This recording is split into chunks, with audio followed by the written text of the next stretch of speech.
Hey guys, tonight we're stepping back into a world full of smoke, sizzle, and the occasional mysterious smell wafting through the streets.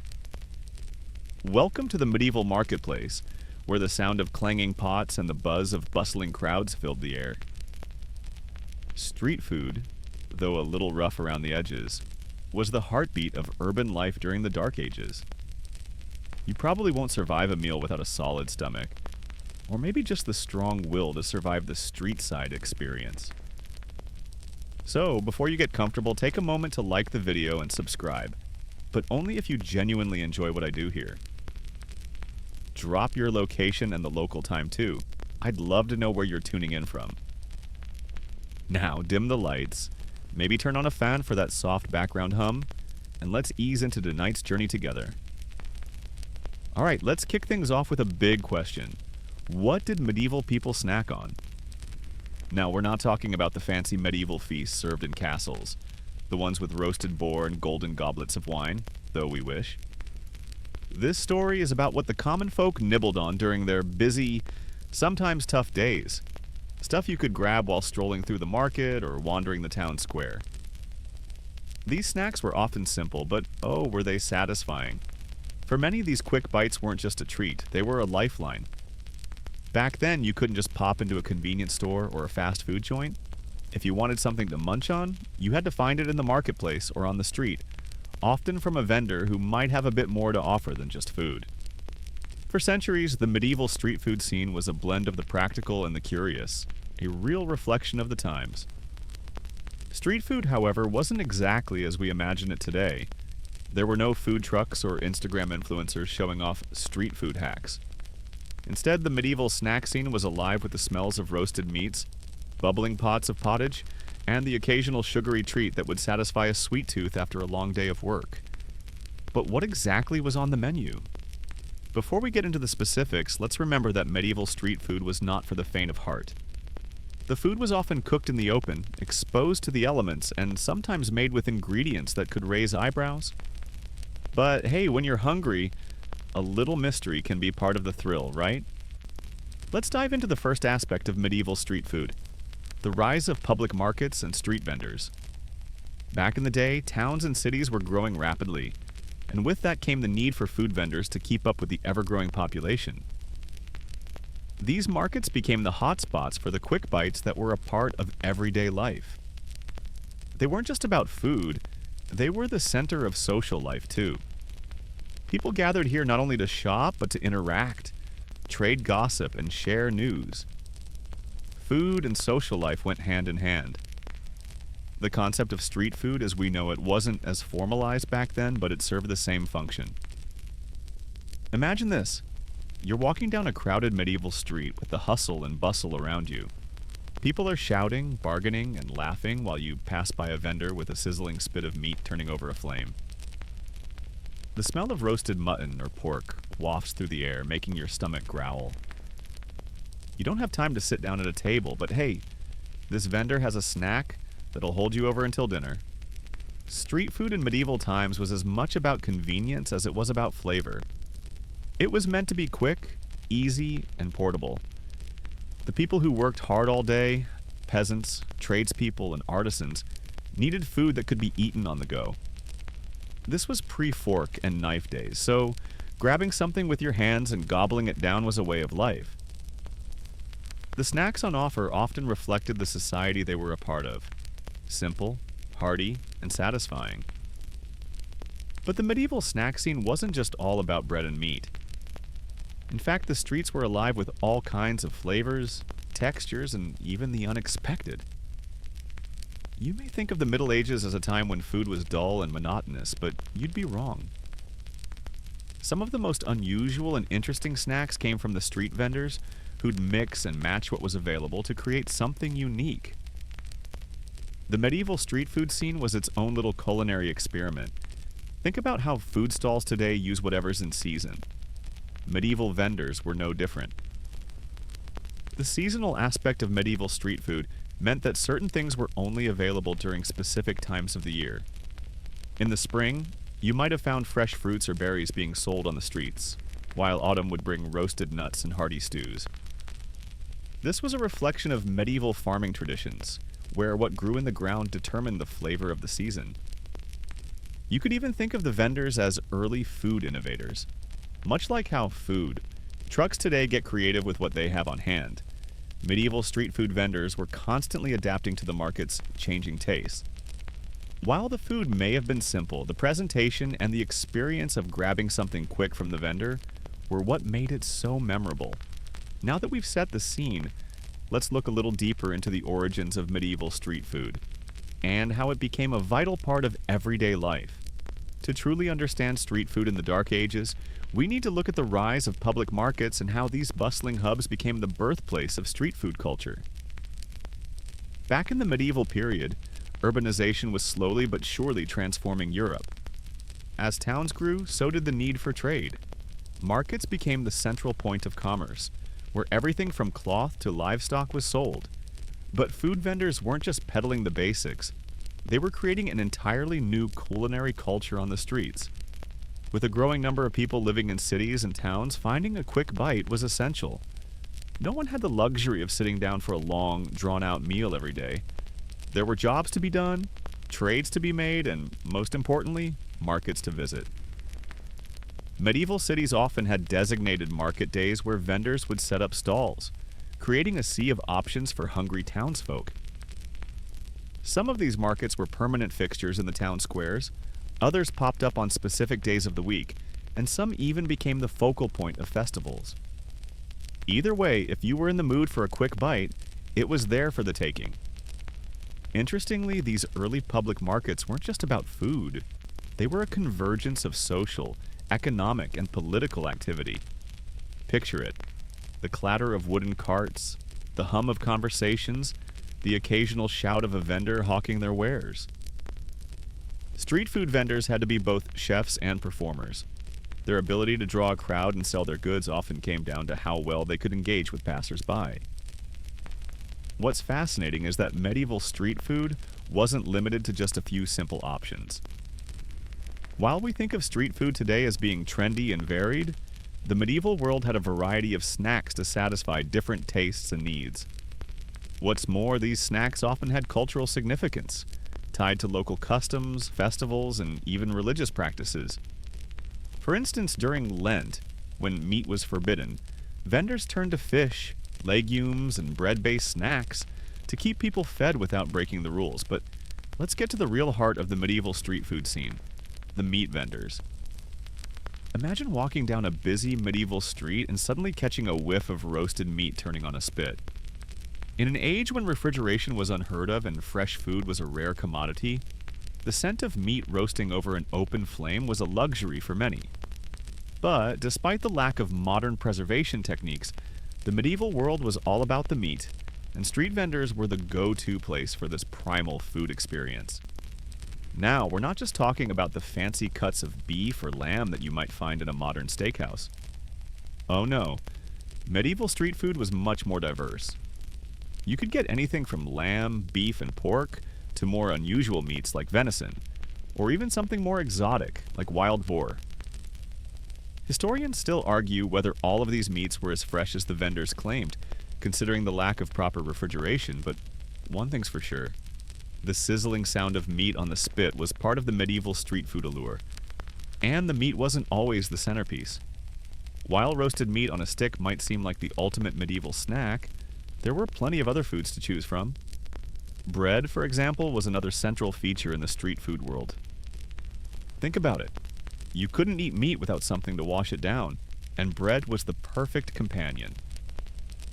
Medieval bread came in all shapes and sizes: dense loaves, flatbreads, and even bread bowls, which would often be used to hold pottage or stew, two other staples of the medieval street food scene.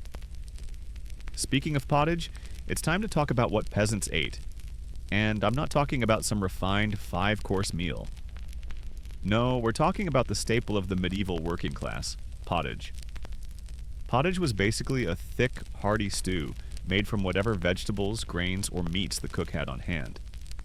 You could eat it with bread, pour it over bread, or eat it directly out of the pot, depending on the recipe.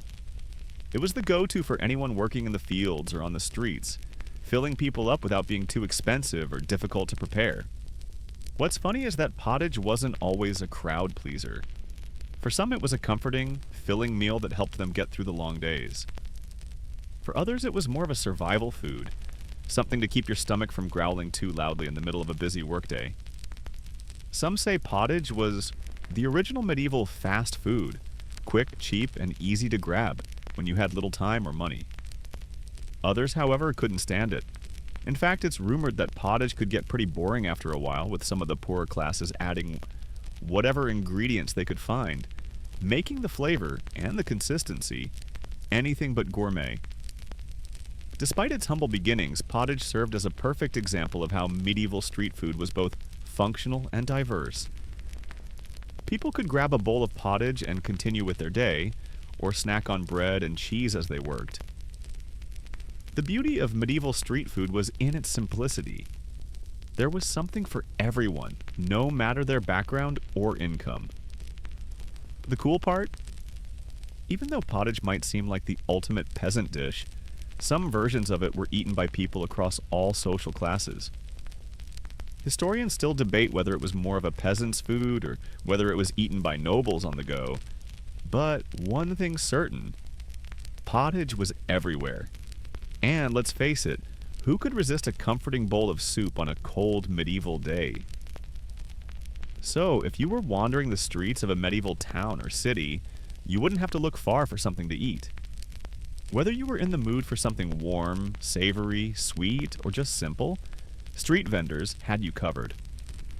But what about the exotic flavors? Oh yes, the medieval world was opening its doors to a whole new world of food. The streets were alive with new flavors thanks to the ever-growing spice trade and the world's desire for something beyond the everyday. In our next section, we'll talk about how medieval street food vendors brought exotic spices and ingredients into the mix, making every bite a little more exciting. Hold on to your taste buds. Now imagine for a second, you've just grabbed a quick bite on the streets of medieval Europe. Maybe it's a hunk of bread slathered in butter or a chunk of roasted meat, but something's different today. There's a zing, a little kick to the flavor that wasn't there before. What's that? The addition of spices, exotic, colorful, and flavorful spices that were making their way from far-flung corners of the globe to the bustling medieval streets. Yes, folks, this is where medieval street food starts to get interesting. Spices in the medieval period weren't just used to make food taste good. They were status symbols, luxury items that indicated wealth and a refined palate. When you walked through a medieval marketplace, you might have caught a whiff of something far more fragrant than what you would have expected. Pepper, cinnamon, saffron, these were all imports that started making their way into the hands of street food vendors. How, you ask? Well, let's take a journey into the spice trade and how it influenced the food culture of the Middle Ages. Let's start with saffron, which was one of the most prized spices of the medieval world. Imagine walking up to a vendor and being handed a simple bread roll or a bowl of pottage that's been topped with a dash of vibrant, golden saffron. That's right. Saffron could elevate a humble meal to something fit for royalty. It was highly sought after, and only the richest could afford it. The spice was so valuable that it was often used as a form of currency, or as a way to impress guests at feasts. Historians still argue whether saffron was used primarily for its flavor, or as a way to demonstrate wealth and status. Either way, it was the equivalent of putting gold leaf on your meal. When you had a dash of saffron sprinkled on your food, it wasn't just about taste, it was about showing off. For the street food vendors, offering dishes with a little bit of saffron or other spices could set them apart from the competition. It wasn't just about what you were selling, it was about how you were selling it. Another spice that made its way into the medieval street food scene was pepper, which was considered a must-have by the elite. In fact, pepper was so valuable that it was often referred to as black gold. The spice trade routes that brought pepper from the east became some of the most important in the medieval economy. It was so highly prized that pepper was often used to pay rents or even as a dowry during weddings. So, you might be wondering, what did pepper do for medieval street food? Well, the addition of pepper in sauces, pottage, or meats made for a spicier, more exotic flavor. It was a way for medieval vendors to transform simple foods into something more. A little pinch of pepper, and suddenly you had a dish with a bite to it and maybe even a bit of prestige. But it wasn't just about pepper and saffron. The medieval world had access to a whole range of spices that we now take for granted. Cinnamon, nutmeg, cloves, these spices were all available to the wealthy, and some even trickled down to street food vendors. Now, imagine walking past a street vendor who is offering you something that smells warm and comforting, with just a hint of sweetness. It's not just a regular bread or pastry, it's a sweet spice delight that could have had some cinnamon or nutmeg mixed into the dough, transforming an otherwise basic snack into a miniature exotic experience. Now, before we get too carried away, let's remember that spices weren't available to everyone. The common folk, especially peasants, couldn't afford the luxuries of saffron or expensive spices. For them, the spice trade was mostly out of reach. However, for those living in towns and cities where trade was thriving, access to these exotic ingredients slowly expanded. This meant that more and more medieval street food vendors were getting their hands on these flavors that could make their snacks stand out in the crowd. It wasn't just the spices that were exotic. Let's not forget about sugar, which was another luxury item that was slowly making its way into the hands of medieval street food vendors. While sugar was often used to preserve fruits or flavor cakes and pastries, it was still a relatively rare commodity in the medieval world. Still, street vendors who specialized in sweets or baked goods were starting to sprinkle it generously onto their creations, often using sugar to sweeten medieval versions of donuts, cakes, and pastries. The sugar trade was just getting started, and it would eventually transform the way people approached dessert in the centuries to come. But let's take a little detour because, as with anything shiny and new, not everyone thought that spices and sugar were all they were cracked up to be. Historians still argue whether all of these spices were actually good for health, given that many were used as preservatives for meats and other foods that weren't necessarily fresh. You see, medieval life wasn't all about gourmet meals. Food was often about survival, especially when it came to street food. Some of the meat served by street vendors could have been a little, let's say, questionable. After all, without refrigeration, how fresh could some of it really be? That's where the magic of spices came in, covering up odors and giving food a bit of extra oomph. Let's not forget about the medieval obsession with balance. And by balance, we mean medieval cuisine's focus on the four humors.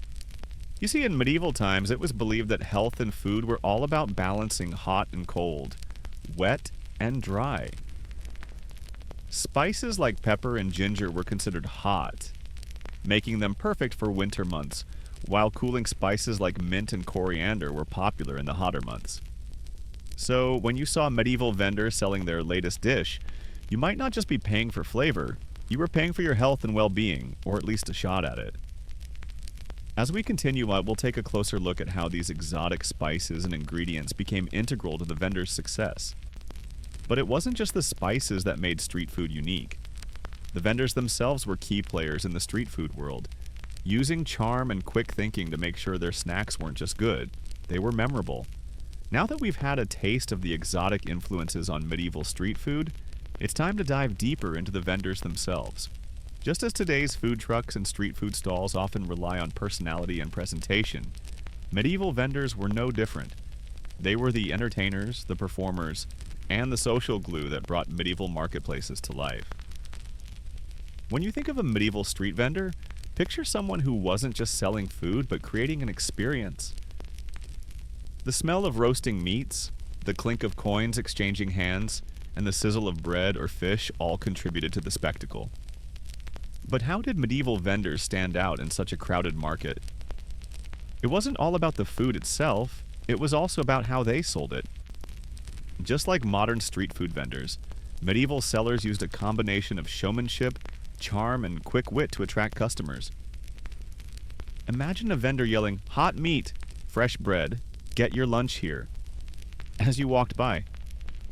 They might have even gone so far as to make their food appear larger than life, exaggerating the size of a roasted bird or the juiciness of a piece of meat. Some vendors even had theatrics to back up their pitch. If they were selling fish, for example, they might have put on a display where they expertly gutted and filleted a fish right there in front of the crowd, showing off their skills while enticing customers to come closer. Of course, social status played a major role in how street vendors were perceived. For a noble, the vendor's presentation was everything. While the wealthy might not have been directly purchasing their meals from street vendors, they were often influential in shaping the market scene. Vendors who catered to the nobility were expected to be well-spoken, neat, and professional, with food prepared to the highest standard. But the vendors serving the common folk had a bit more leeway when it came to their presentation. They didn't need to have the finest tablecloths or the fanciest attire. They just needed to make sure the food was affordable and tasty enough to attract attention. And speaking of presentation, let's talk about how medieval vendors marketed their food. This wasn't just about food labels or catchy slogans. Those didn't exist yet. Medieval street food vendors used signs, symbols, and even costume to communicate what they were selling.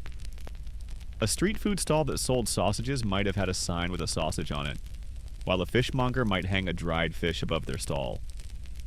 The idea was to make the stall visually appealing and easy to identify, especially when competing for attention in a busy market. But it wasn't just visual appeal. Hearing a vendor's pitch was just as important as seeing their wares. Medieval marketplaces were loud and full of chatter, so a vendor had to make their voice heard over the din. You might hear them calling out in a sing-song voice, shouting out the price of their goods, or even offering samples to passersby to encourage them to try their products. It wasn't unusual for street vendors to attract crowds with a combination of food samples, charming conversation, and the occasional performative element, like singing or telling a story about the food they sold. This lively marketplace atmosphere, with its colorful personalities and noisy exchanges, was part of what made medieval street food so unique. The experience of purchasing food wasn't just about the meal, it was about the interaction with the vendor. Vendors who could charm their customers or engage them in conversation were more likely to gain repeat business. Food became a social event, and the streets were the stage. Now, while street food was often sold on the go, it wasn't always eaten in a hurry. In fact, some vendors catered to the busy traveler or merchant who had time to sit down and enjoy a meal. Street vendors often had a small, temporary seating area where customers could relax, eat, and chat. Imagine a bustling medieval market with wooden benches or crates where people could sit, enjoy a warm meal, and socialize after a long day. This wasn't a high-end dining experience, but it was a chance to take a break, enjoy a good meal, and catch up on the gossip of the day. But even in these moments of relaxation, the food had to be satisfying. Street food wasn't just about filling the belly. It had to be flavorful, hearty, and accessible. You could grab a bite of roasted meat, a bowl of pottage, or a simple piece of bread with cheese, depending on your mood and budget. And of course, in a time when food could be scarce, street food vendors often served as a lifeline for the working poor. Their stalls were a place where people could find a meal at any time of day, whether they were on their way to work or just needed a break from the grind of life.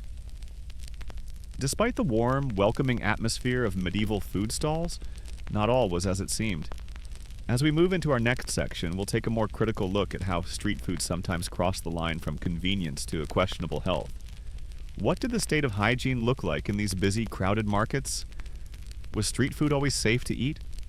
Trust me, this is where things start to get a little grim. Now that we've looked at the lively scene of medieval street food vendors, let's talk about something a little more unsettling. While the sights, sounds, and smells of the market were often enticing, the reality of hygiene and food safety in the medieval world was far from pretty. So, before you start picturing your perfect medieval snack, let's take a look at how the state of hygiene might have made you think twice before biting into that sizzling piece of meat. Medieval street food wasn't exactly known for its health standards. In fact, it was often a bit of a gamble whether the food you grabbed from a vendor was safe to eat. Let's just say medieval markets didn't exactly have health inspectors or food safety regulations like we do today. The idea of cleanliness in the medieval period was very different from what we expect now. In fact, people didn't even know about germs. The lack of understanding of hygiene in the medieval world meant that food wasn't always prepared under the cleanest conditions. In these open-air markets, food was exposed to the elements, which meant it was subject to all kinds of contaminants. Birds, rats, and even stray animals might have wandered through the market, sharing the same space as the food being sold. And we're not just talking about the occasional mouse nibbling on a loaf of bread. In fact, there were stories of vendors using old, questionable ingredients to stretch the life of their food, such as using stale bread or adding questionable meats to soups or stews. It wasn't uncommon for meat to be preserved with salt or smoke, but this didn't always guarantee it was fresh. In fact, many historians believe that medieval street food vendors might have used their tricks to hide the less than fresh food. The scent of spices might have been enough to cover up the stench of aged meat, or a thick sauce could mask the bitterness of rotting vegetables. But it didn't stop there. Meat vendors, who were often the stars of the medieval street food scene, faced a unique challenge: keeping their products fresh without modern refrigeration. So how did they do it? Well, often by salting, smoking, or drying their meat. These preservation techniques were incredibly important in keeping food from spoiling, but they didn't always guarantee the quality we'd expect today. Historians argue whether these meats were truly fresh or whether they were kept for far too long. It was a game of risk. If you were hungry enough, you took the chance. But if the food went bad, well, that could lead to some unpleasant consequences. Fish, on the other hand, was a whole different story. Fish, particularly in coastal areas, was an essential part of the medieval diet. And like meat, it had to be preserved somehow. Salted fish was a common option, especially during Lent when people couldn't eat meat. But just like with meat, the freshness of the fish was not always guaranteed. Vendors who specialized in fish often faced the challenge of selling their catch before it went bad, and there was no refrigeration to slow down the spoilage. Historians still argue whether the salty fish served in the markets was fresh, or if it was just a cleverly disguised product of preservation. Of course, it wasn't just the vendors who were trying to keep food fresh. It was the environment that posed a serious risk to the food's safety. Medieval streets were often dirty and overcrowded, with waste being thrown into the streets, creating a perfect breeding ground for bacteria and pests. Imagine walking down a street where human and animal waste were sometimes tossed directly into the gutters, and then seeing food being prepared right next to it. It's enough to make anyone rethink their snack choices. So, how did the people of medieval times deal with all this?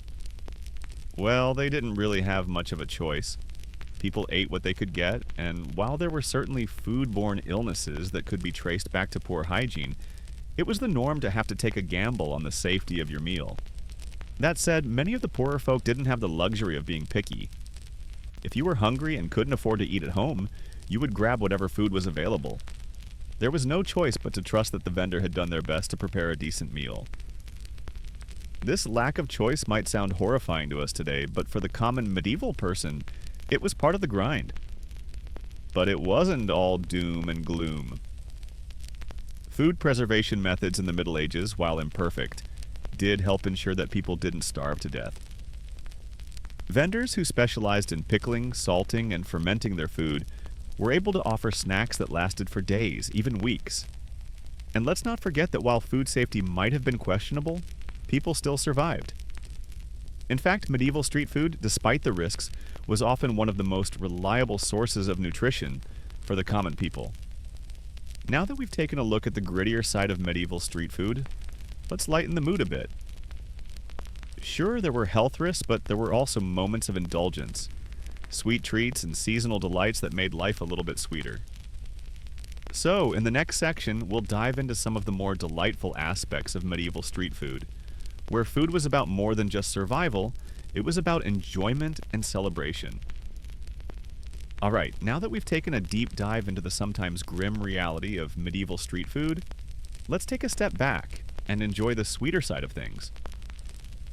You might have expected the medieval streets to be nothing but grimy meat skewers and questionable pottage, but let's not forget that every now and then, a little indulgence was in order. Yes, there were moments when medieval street food became a treat, something to bring joy and sweetness to an otherwise hard day.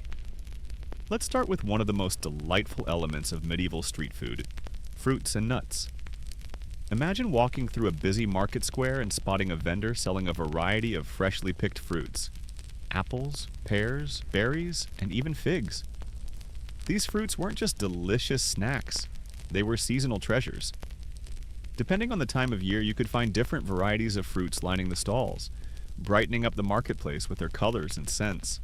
Historians still argue about the extent to which certain fruits were available to peasants, but what's clear is that fruits like apples and pears were enjoyed by all classes, especially when they were in season.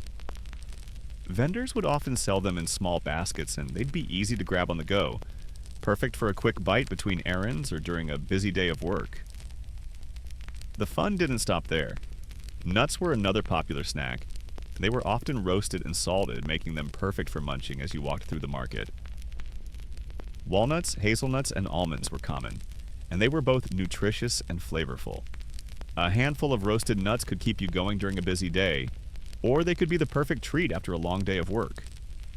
They were easy to transport and could be eaten without any fuss. Just crack open the shell and enjoy the crunchy, salty goodness. But let's not forget the real sweet treats of medieval street food. After all, while the common folk didn't have access to modern candy bars or pastries, there were still ways to indulge in something sugary. One of the most common sweet snacks available was honey. Honey was used not just as a sweetener for drinks and foods, but also as a treat all on its own. Street vendors would sell chunks of honeycomb, dripping with golden sweetness perfect for nibbling. This was no ordinary snack. Honey was an expensive delicacy enjoyed by all classes. For the working class, it was a luxury that could brighten up an otherwise plain meal. For the nobility, honey was a way to sweeten dishes and show off their wealth. It was often paired with fruits, nuts, or even used to glaze meats, giving those medieval meals a little extra sparkle. And let's not forget about sugary pastries. While the cakes and sweets of the medieval world weren't quite like what we think of today, there were still medieval versions of pastries that were baked in street-side ovens. Vendors would bake dough-based treats, sometimes filled with sweetened fruits or nuts, and serve them piping hot. These weren't exactly the flaky, buttery pastries you'd find in modern bakeries, but they were a real treat for medieval people. Historians have uncovered recipes for medieval pastries that were filled with a variety of sweet and savory ingredients, from spiced apples to sugared almonds. One particularly delightful snack was fried dough, which, though not quite the same as modern-day donuts, was a sweet, deep-fried treat that became quite popular in medieval markets. Fried dough was often coated with sugar, making it a crispy, sugary indulgence that anyone could enjoy. Imagine biting into a hot, sweet piece of fried dough, with the sugar crystallizing on your tongue as you walk through the bustling marketplace. It's the kind of snack that could turn a bad day into a good one. Simple, yet so satisfying.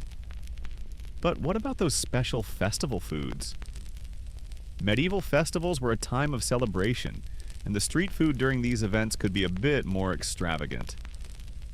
At fairs, feasts, and public holidays, vendors often went all out, offering foods that were a bit more indulgent than the usual bread and cheese.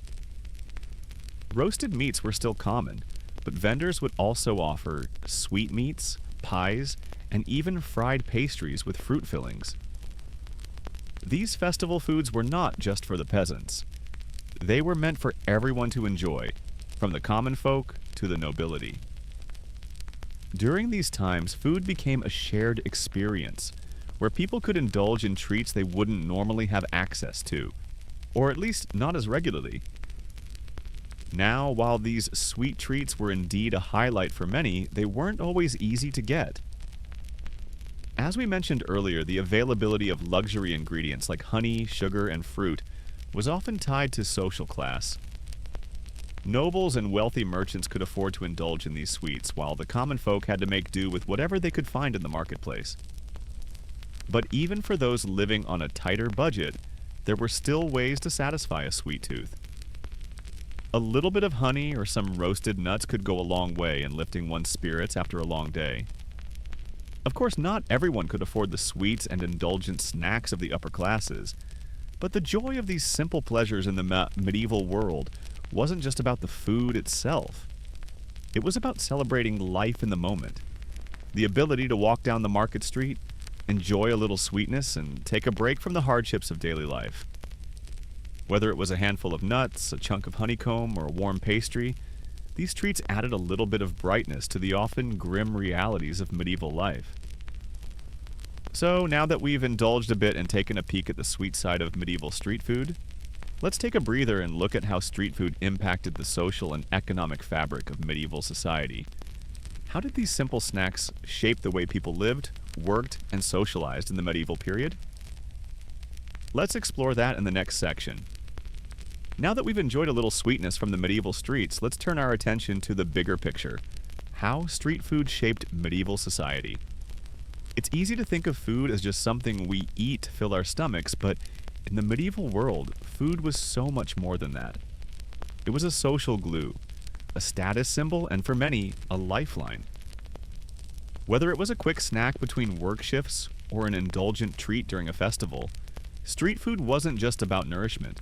It was about community, social status, and identity. First off, let's talk about social classes and how street food functioned as a marker of status. If you were a noble, you probably wouldn't be strolling through a crowded medieval market looking for a snack from a street vendor. Nobles had their own elaborate feasts and private kitchens, often enjoying meals with the finest ingredients available. But that doesn't mean street food didn't influence them. The presence of street food vendors in the marketplace was a constant reminder of the social divide. While the nobility enjoyed their grand banquets, the rest of the population was making do with what they could afford: bread, pottage, and the occasional roasted meat. But just because street food was primarily for the common folk doesn't mean the upper classes were completely disconnected from it. Historians argue whether the nobility ever partook in street food, or if they simply watched the hustle and bustle of the market from the safety of their homes. Some even believe that nobles would occasionally sneak out for a taste of something simple, craving the authenticity and excitement of street snacks away from their polished, structured feasts. The occasional visit to the market wasn't just about food. It was about experiencing the pulse of the city and connecting with the real world outside of castles and mansions. For the working class, street food was often the only option for a quick meal during the day. If you were a farmer, blacksmith, or merchant, you didn't have the luxury of sitting down to a multi-course meal at home. You needed something to fuel you through the day, something hearty, filling, and portable. Street food vendors served this need perfectly. Whether you grabbed a chunk of bread with cheese, a hunk of roasted meat, or a simple bowl of pottage, these quick bites helped people stay energized and keep working. And since they were sold at reasonable prices, these meals were accessible to most, making them a crucial part of daily life. In some ways, the street food vendors were the unsung heroes of medieval cities. Without them, the working class would have struggled to find affordable, nourishing meals. Vendors who sold cheap but filling food helped ensure that the labor force didn't go hungry. The economy was dependent on these vendors, and they helped keep cities running smoothly. It's easy to imagine how much chaos there would have been if workers couldn't find a quick, affordable meal. They wouldn't have the energy to do their jobs, and that would throw the whole economy into disarray. But it wasn't just about food. The street food vendors played a crucial role in the social fabric of medieval towns. Picture yourself walking through a medieval marketplace, surrounded by the sounds of vendors calling out their wares, people chatting, and children running through the streets. The food was just one part of this lively scene. The vendors themselves were part of the community, and their stalls were often the centers of social interaction. People gathered around the food stalls not only to grab a quick bite, but also to exchange news, gossip, and sometimes even to strike a deal. The market was a place where the working class could connect with each other, share stories, and catch up on the latest happenings. Food became a catalyst for conversation and community building, and the vendors were the ones keeping the conversation going. The vendors themselves were often the stars of the show. Whether they were shouting out their prices, sharing a funny story, or offering samples to passers-by, these vendors had to be charismatic and engaging to succeed. Think of them as the social hubs of the marketplace. A well-loved vendor could have a regular following, with customers returning time and time again for their signature snacks. And if a vendor was particularly skilled at entertaining or charming their customers, they could build a loyal customer base that ensured their success. But street food wasn't just about fueling the labor force or providing a quick bite during the day. It was also about pleasure. Medieval street food wasn't all functional. It was also a way to enjoy life, have fun, and celebrate. Festivals, fairs, and public events were the times when street food vendors could really shine. These events allowed vendors to showcase their culinary skills, serving up dishes that were more indulgent and extravagant than the everyday fare. Roasted meats, sweet pastries, and other treats became the centerpiece of these celebrations, and food was often just as important as the festivities themselves. The street food vendors were as much part of the festival experience as the music, dancing, and games. It wasn't just the vendors and the working class who enjoyed these festivals. The royalty and nobility sometimes attended these celebrations too, albeit from a distance. Some even argue that they enjoyed watching the festivities from the sidelines, admiring the common people's ingenuity and the diversity of food on offer. But no matter who attended, these festivals highlighted how food could bring people together. It didn't matter whether you were a noble or a peasant. Everyone could partake in the joy of the feast. The street food vendors helped create an environment where food, culture, and community all came together in a celebration of life, however simple or lavish. As we move on, let's explore how medieval street food made its way into more specialized culinary traditions, shaping the food culture we know today. But before we do, take a moment to appreciate how these vendors were more than just food sellers. They were key players in the social, economic, and cultural life of medieval cities. Street food wasn't just about eating, it was about community, status, and identity. And the vendors were the ones who made sure it all happened. As we continue our journey through the medieval street food world, we come to an interesting crossroads: the specialization of certain street food vendors. While many vendors sold a variety of snacks, others honed their craft, offering a more specific signature dish that could elevate them from simple food sellers to masters of their craft.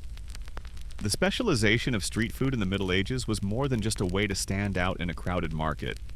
It was about creating a unique identity and offering something that couldn't easily be found anywhere else. It's a bit like today's food trucks that serve up one specialty dish with a twist, but with far more medieval flair. One of the most common specialized vendors in medieval markets was the pie maker. These vendors were often responsible for creating some of the most indulgent, savory, and sometimes bizarre street food offerings. Medieval pies weren't the sweet, flaky pastries we know today. They were often hearty, meat-filled dishes that could be eaten on the go. Imagine walking through a busy street market, and a vendor hands you a steaming, fragrant meat pie wrapped in a pastry crust. This wasn't just any pie. It could be filled with a variety of meats, such as beef, lamb, or even wild game, and seasoned with spices that were rare and expensive, giving it an extra layer of luxury. These pies weren't just food. They were a way to demonstrate the creativity and skill of the vendor. The meat pie was versatile, offering a filling meal that could easily be eaten on the move or saved for later. It also served as a sort of portable feast, something that was particularly useful for travelers, soldiers, or anyone who needed a hearty meal in a compact, convenient form. The pie makers of medieval markets were the ones perfecting the art of fast food, long before we ever thought to put a burger in a wrapper. Their specialty was taking what seemed like ordinary ingredients and elevating them into something memorable. Another interesting group of specialized vendors was the fishmongers. Fish was a huge part of the medieval diet, especially in coastal areas. But the fishmongers weren't just selling any old fish. These vendors were masters of preservation, selling salted, pickled, or dried fish that could last for months without spoiling. Fish was a common food source, particularly during religious periods like Lent, when meat was forbidden. Fishmongers took full advantage of the demand during these times, offering a range of fish options from fresh catches to the preserved variety. Interestingly, fishmongers often served their goods with a touch of flair. They weren't just selling fish, they were selling an experience. For example, you might walk up to a fish vendor and see them filleting a fish right in front of you, the sharp knife cutting through the glistening flesh, offering you a taste of the freshest fish around. In the bustling medieval market, where food was often seen as just fuel, the fishmongers knew how to turn their products into a spectacle, making the simple act of buying fish a memorable one. Speaking of specialization, let's not forget about the vendors who catered to sweet cravings. As we've already touched on, honey and nuts were popular treats, but there were also vendors who specialized in sugar-based sweets. Street-side candied fruits, sweet pastries, and even spiced honey cakes became the go-to snacks for those looking for something a bit sweeter. These sweets weren't as common as the savory dishes, but they still played an important role in medieval street food culture. Vendors would often infuse pastries with spices, giving them a unique flavor profile that combined the sweetness of sugar with the heat of cinnamon or nutmeg. These sweet creations were often sold as indulgent treats during festivals, feasts, or public holidays. But there was also something a little more exotic about some of these specialized sweets. Medieval sugar wasn't as refined as what we use today. It was more like raw sugar or sugar syrup, and it could be used in combination with spices and herbs to create one-of-a-kind street snacks. Imagine biting into a warm pastry filled with spiced fruit, the sugar lightly melting on your tongue. It wasn't just a snack, it was an experience that you couldn't find anywhere else. The demand for these specialized treats grew, especially among those who had a bit more to spend, but they were available to all when the streets came alive during festivals. Now, we can't talk about specialized vendors without mentioning the rise of the brewmasters in the medieval street food scene. While we think of beer and ale today as staple drinks at pubs or bars, in the medieval world, ale was a common part of the street food experience. Ale vendors sold their brews directly from barrels, offering a refreshing drink that complemented the hearty, salty foods that were so common in medieval marketplaces. Ale was the go-to drink for people of all classes, and brewers who specialized in crafting beer or ale were often well respected in their communities. Historians still debate whether medieval ale was stronger or weaker than the beer we drink today, but one thing's for sure, it was an integral part of the social scene. Whether it was a rich dark ale or a light frothy brew, vendors would often have their ale served in wooden mugs or cups, and you could drink it while walking around the market, chatting with friends or trading with neighbors. Ale was not just a drink, it was part of the fabric of medieval life, and these brewers and ale vendors were essential to the marketplace's thriving social atmosphere. So, as you can see, specialized vendors weren't just selling food, they were offering an experience. Whether they were crafting the perfect meat pie, filleting fresh fish, or brewing the best ale in town, these vendors brought their craft to life in ways that made their stalls stand out in a crowded marketplace. Street food wasn't just about survival, it was about indulgence, creativity, and specialization. And these vendors, with their unique offerings and creative twists on the basics, helped shape the food culture of medieval cities, creating a legacy of culinary craftsmanship that would live on in later generations. As we move forward, we'll explore the changing tastes of medieval society and how these early street food traditions influenced what we eat today. We'll also take a look at some of the more unusual and quirky street foods that made their way into the medieval diet. Prepare for a few surprises, and don't worry, no more grim health talks for now. But as much as these medieval snacks would eventually influence modern culinary culture, they also reflect how the changing social and economic structures of the medieval world impacted what people ate. For example, as towns and cities grew, trade expanded, and with it, access to new ingredients and flavors. Exotic spices from the East were once rare and expensive, but gradually became more accessible, allowing street food vendors to introduce new tastes and twists to traditional recipes. The spice trade had a major influence on how medieval food evolved, and it marked the beginning of a global exchange of culinary ideas. So, what were some of the more unusual medieval street foods that made their way into the history books and that might surprise you? While we've already touched on some of the quirky medieval dishes like peas pudding, there were others that were far more unusual and, frankly, strange by modern standards. Historians still debate whether some of these foods were truly enjoyed by people or whether they were the subject of medieval satire. Regardless, they made their mark on medieval culinary history. One such dish was black pudding, a type of blood sausage made with pork blood, oats, and spices. While not quite the street snack we might think of today, black pudding was a street food that could be found in various medieval markets. The popularity of black pudding likely stemmed from the fact that it was both inexpensive and nutritious. Vendors who specialized in black pudding would often serve it hot, sometimes fried, and it could be eaten on the go, much like any other street food. Its reputation as a quirky medieval food has persisted over the years, and variations of blood pudding can still be found today, especially in European markets. Another strange but popular dish was stewed tripe, the lining of an animal's stomach, often served in a thick, hearty broth. Tripe was one of those foods that was a staple for the poor because it was cheap and filling, but it wasn't for everyone. Vendors selling tripe would often stew it in various spices, and it was often served with bread, making it a filling, if somewhat off-putting snack. Today, tripe is still enjoyed in some cultures, but it's not as common in street food scenes unless you're in a particularly adventurous culinary spot. Then there's the oddity of haggis, a dish made from sheep's offal, internal organs, mixed with oats and spices, and cooked inside the animal's stomach. While it may seem like a strange dish today, haggis has roots in medieval Scotland and was commonly found in markets in the British Isles.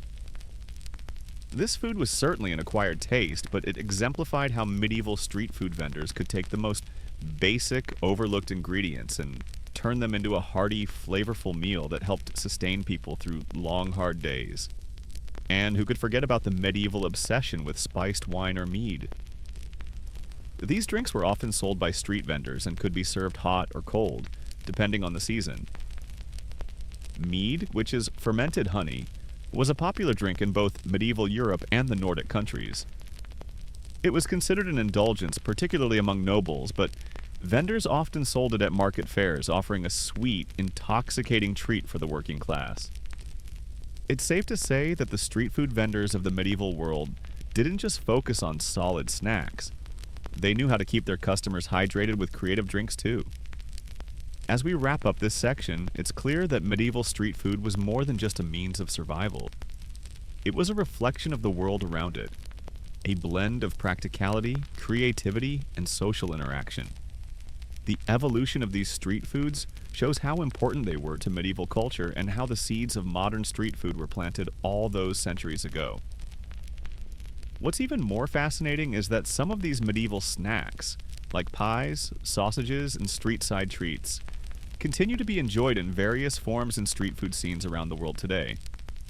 In our next section, we'll slow things down a bit, reflect on the lasting legacy of medieval street food, and wind our journey to a close. So, grab your favorite snack, sit back, and let's ease into the end of this story together. As we wind down our exploration of medieval street food, it's time to reflect on the lasting legacy of these early snacks and what they've left behind for us.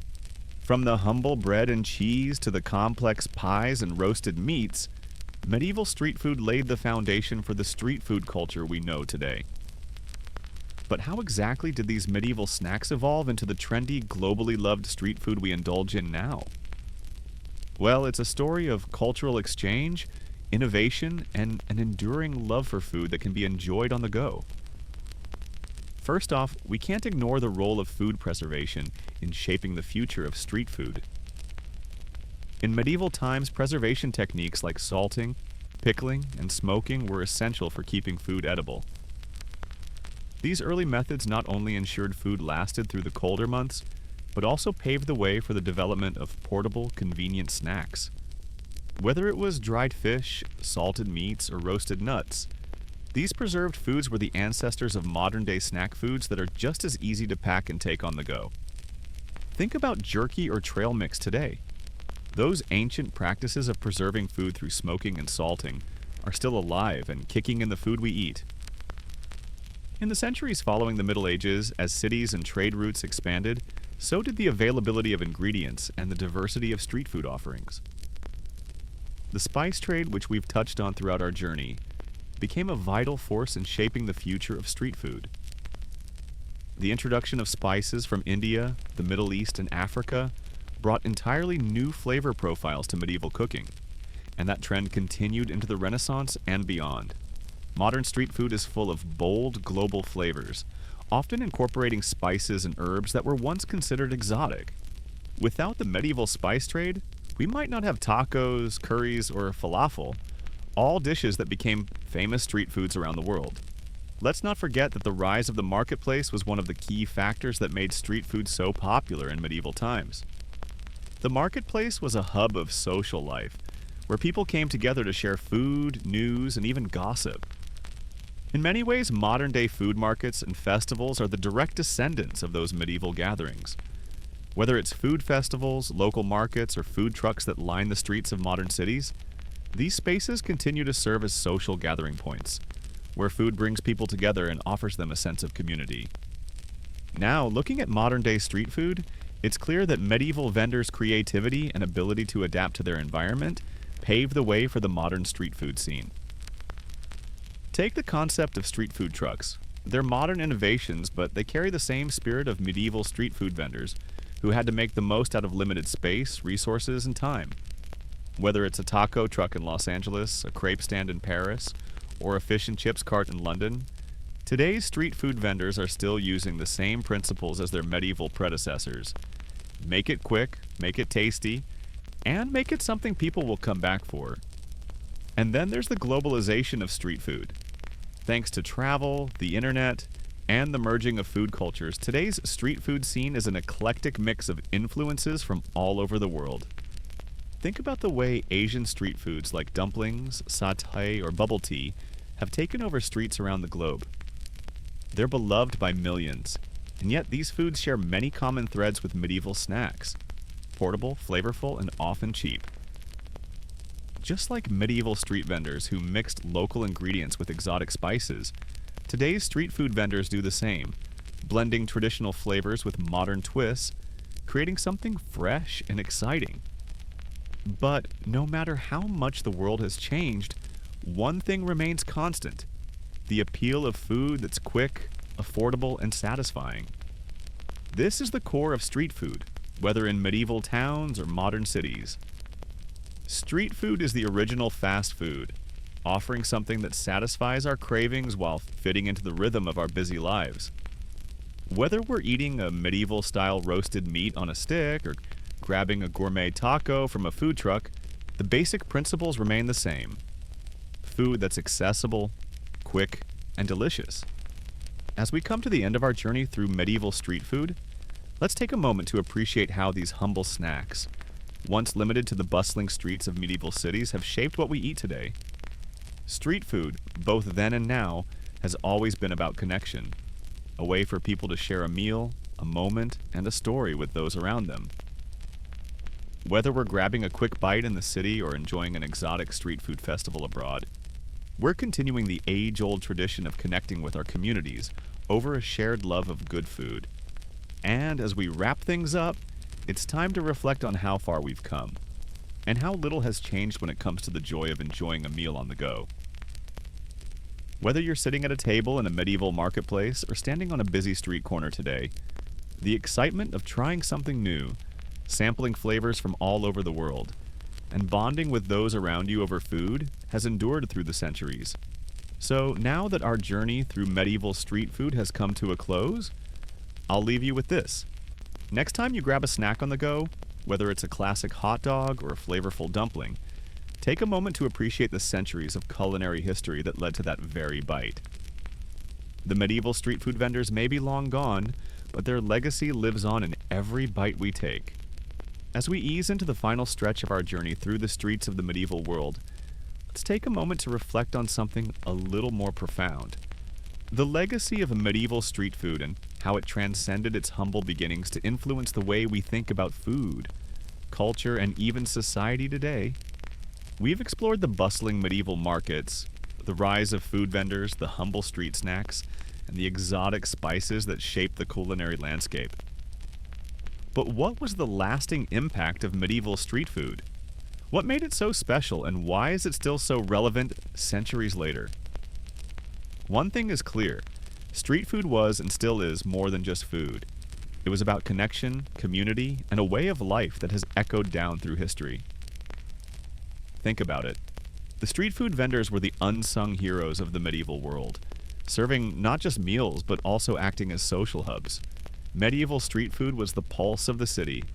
It brought people together, offering a brief respite from the grind of daily life and creating a space for conversation, gossip, and connection.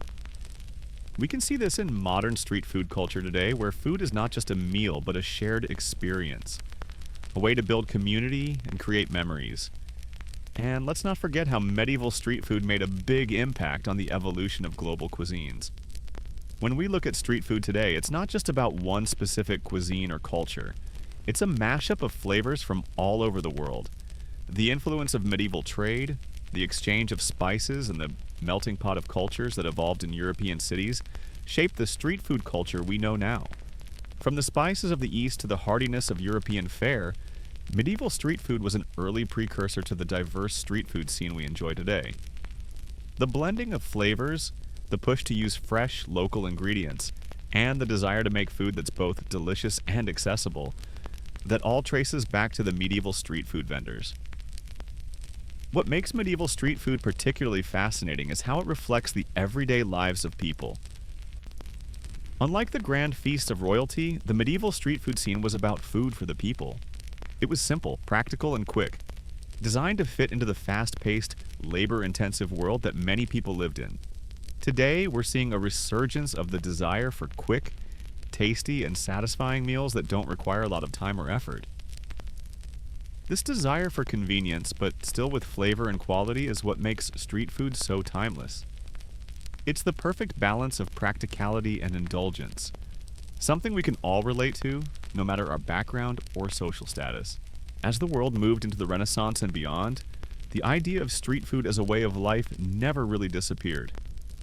In fact, the spirit of medieval street food continued to shape culinary traditions for generations to come. Street food vendors in later centuries adopted many of the same techniques and ideas that medieval vendors used to create their iconic snacks.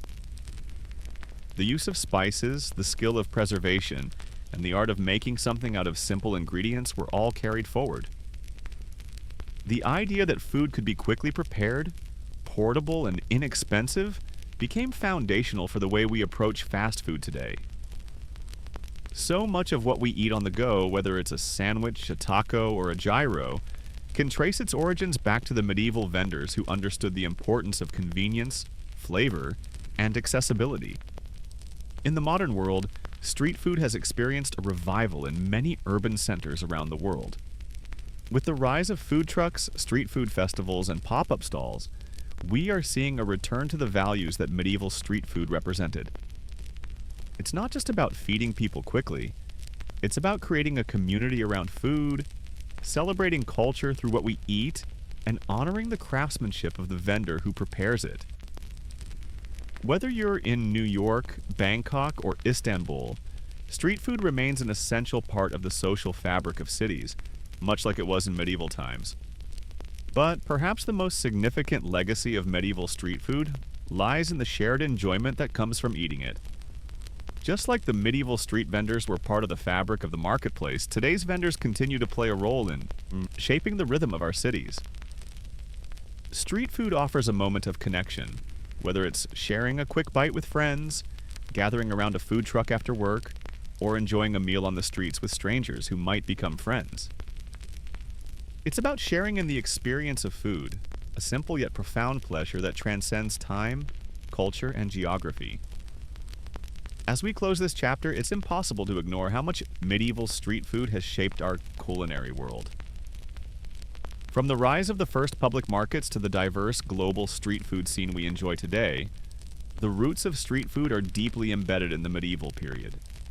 It's a testament to the creativity, resourcefulness, and connection that food offers no matter the century. Now, as we wrap up our journey through the medieval streets, take a moment to appreciate the snacks you enjoy today and how much history they carry with them.